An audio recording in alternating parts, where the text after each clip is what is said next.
তিনি 6 বার মারা গেছেন, কিন্তু মৃত্যুকে ফাঁকি দিয়ে 6 বারই আবার জীবিত ফিরে এসেছেন। তাকে মোট 6 বার মৃত বলে ঘোষণা করেন চিকিৎসকেরা, কিন্তু প্রতিবার শেষকৃত্যের ঠিক আগে আবার চোখ মেলেছেন তিনি, ফিরে এসেছেন জীবিত হয়ে। বারবার এমন ঘটায় খোদ চিকিৎসক এবং স্থানীয় মানুষ জানি হতবাক। অর্ধ ডজন বার মৃত্যুর মুখোমুখি হয়েও ফেরত এসে সবার মনে ভয়ের সঞ্চার করেন তিনি। তার সম্প্রদায়ের মানুষ ভয় পেয়ে তাকে একঘরে করে দিয়েছেন, এমনকি নিজের পরিবারও প্রত্যাখ্যান করেছে তাকে। এমনকি ভীত সন্ত্রস্ত গ্রামবাসী অপশক্তি ভেবে আগুন ধরিয়ে দেন তার ঘরে। সেবারও মৃত ঘোষণা করা হয় তাকে। তবে 3 দিন ধরে মর্গে পড়ে থেকে আবার জীবিত হয়ে ফিরেন তিনি। সিনেমার গল্পকে হার মানানো রহস্যজনক এই ঘটনাটির নায়ক তানজানিয়ার যুবক ইসমাইল আজিজির। তার মৃত্যু সম্পর্কিত দাবি বিজ্ঞান বা যুক্তি দিয়ে ব্যাখ্যা করা যায় না। তানজানিয়ার মানুষদের কাছে রহস্য এবং ভয়ের প্রতীক হয়ে উঠেছেন তিনি এবং তার জীবন। নাইরাল্যান্ডের আফ্রিম্যাক্স ইংলিশের সাম্প্রতিক একটি তথ্যচিত্র অনুযায়ী ইসমাইল মোট 6 বার মারা গেছেন, জীবিত হয়ে ফিরে এসেছেন প্রত্যেকবারই। ইসমাইলের প্রথম মৃত্যু হয় নিজের কর্মক্ষেত্রে।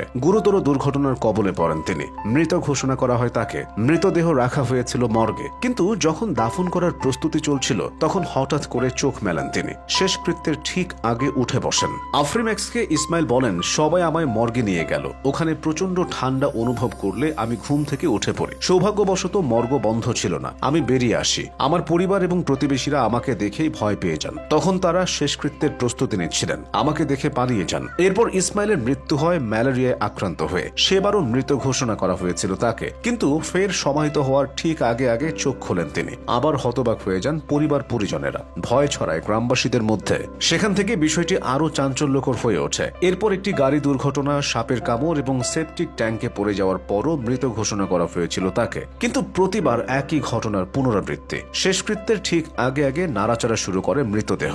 চোখ মেলে শ্বাস প্রশ্বাস নেওয়া শুরু করেন ইসমাইল। তবে ষষ্ঠবার ইসমাইলের মৃত্যু ছিল ভয়ঙ্কর। অপশক্তি ভেবে তাকে তার বাড়িতে জীবন্ত পুড়িয়ে মারার চেষ্টা করেন প্রতিবেশীরা। আগুন ধরিয়ে দেন তার ঘরে। ইসমাইলকে সেবারও মৃত ঘোষণা করা হয়েছিল। এরপর ইসমাইলের দেহ 3 দিন ধরে মর্গে রাখা হয়। গ্রামবাসী ভাবে ল্যাঠা চুকেছে, কিন্তু 3 দিন পর জীবন্ত অবস্থায় মর্গ থেকে বেরোনোর পর ইসমাইলকে নিয়ে আতঙ্ক চূড়ায় পৌঁছায়। তাকে একঘরে করে দেওয়ার সিদ্ধান্ত নেওয়া হয়। ইসমাইলের কথায়, প্রতিবার যখনই আমি মারা যেতাম এবং ফিরে আসতাম আমার শরীরে অদ্ভুত অনুভূতি হতো। লোকেরা আমার সঙ্গে এমন আচরণ করতে শুরু করলেন যেন আমি একজন পিশাচ। ইসমাইলের দাবি, তিনি কখনো কারো ক্ষতি করেননি, তবুও স্থানীয়দের সন্দেহ যে তিনি অপশক্তি বা কালো জাদুর সঙ্গে যুক্ত। পরিবারও ত্যাগ করেছে তাকে। তানজানীয় এই রহস্যমানব জানিয়েছেন, বর্তমানে গ্রামের একটি জীর্ণ বাড়িতে একা বসবাস করেন তিনি। সামান্য চাষাবাদ, রান্নাবান্না এবং ঘর পরিষ্কার করে সময় কাটে তার। তথ্যচিত্র অনুযায়ী ইসমাইলকে তার গ্রামে অভিশপ্ত এবং অমর বলে মনে করা হয়। স্থানীয় সম্প্রদায় বা পরিবারের কাছ থেকে কোনো সমর্থন পান না তিনি।